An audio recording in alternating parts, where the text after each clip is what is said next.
অনেক দিন ধরে বেশ মনটা পাহাড় পাহাড় করছিল, তো বেরিয়ে পড়লাম পাহাড়ের উদ্দেশ্যে।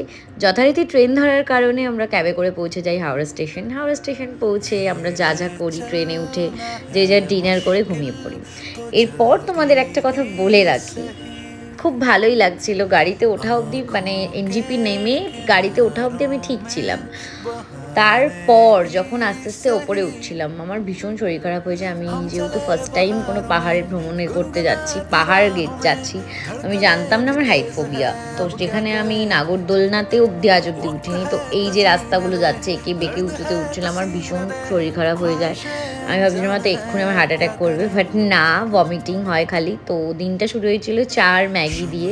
দেখতে দেখতে ঘুম স্টেশন পৌঁছে যাই, কষ্ট করে হলেও আমার মুখ চোখের অবস্থাটা দেখতে পাচ্ছ। দেন টয় ট্রেন দেখতে দেখতে আমাদের হোটেলে পৌঁছে যায়। আর আমাদের হোটেলেও ছিল বিশাল উঁচুতে।